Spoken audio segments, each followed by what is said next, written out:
আসসালামু আলাইকুম শিক্ষার্থী বন্ধুরা, কেমন আছো তোমরা সবাই? আশা করি তোমরা সবাই খুব ভালো আছো। তো তোমাদের ভিডিওটির বিষয়বস্তু হচ্ছে তোমাদের শিক্ষা প্রতিষ্ঠান আবার শনিবার ছুটি নিয়ে। তোমরা অনেকে জানো না যে কবে শনিবার ছুটি আবার চালু করা হবে। তবে তোমরা যারা আমার চ্যানেলে নতুন নতুন রয়েছে আমার চ্যানেলটিকে সাবস্ক্রাইব করে দেবে এবং অলরেডি যারা সাবস্ক্রাইব করছে তাদেরকে অনেক ধন্যবাদ। এবং তোমাদের শিক্ষা বিষয়ক যে কোনো পরামর্শ পেতে আমার এই স্ক্রিনে দেওয়া হোয়াটসঅ্যাপ নাম্বারে যোগাযোগ করতে পারো। তো কথা না বলে মূল ভিডিও শুরু করা যাচ্ছে।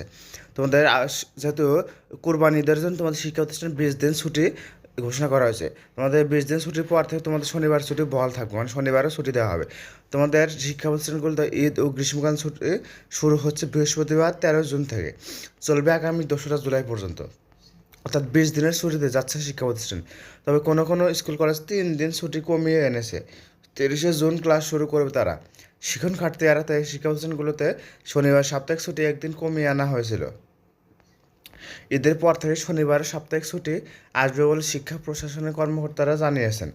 অন্যদিকে ছুটির শেষে আগামী 3রা জুলাই হতে 2024 শিক্ষাবর্ষে মাধ্যমিক পর্যায়ের সব শিক্ষা প্রতিষ্ঠানের ষষ্ঠ থেকে নবম শ্রেণীর ষান্মাসিক সামষ্টিক মূল্যায়ন কার্যক্রম শুরু হবে। অর্থাৎ আগামী জুলাই মাসের 3 তারিখ থেকে ষান্মাসিক পরীক্ষা শুরু হবে।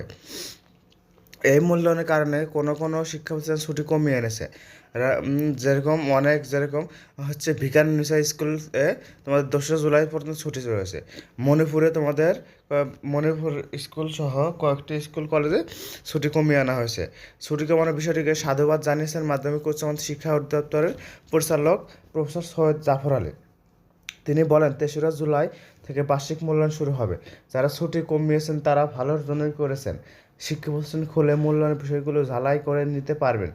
অন্যদিকে ঈদের পর শনিবারে ছুটি থাকবে বলে জানিয়ে আসছিলেন শিক্ষামন্ত্রী মহিবুল হাসান চৌধুরী।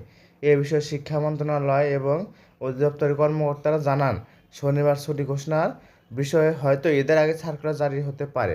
অর্থাৎ তোমাদের এই 20 দিনের ছুটি শেষ হলে তোমাদের শনিবারের ছুটি চালু হবে। এটা এখনো সঠিকভাবে বলা যাচ্ছে না। এটা তারা এখন শিক্ষা মন্ত্রণালয়ে তারা এটা নোটিশ দিয়েছেন। এটা এখনো কার্যকর হয়নি। তবে কার্যকর হলে আমি তোমাদেরকে জানিয়ে দেওয়ার চেষ্টা করব।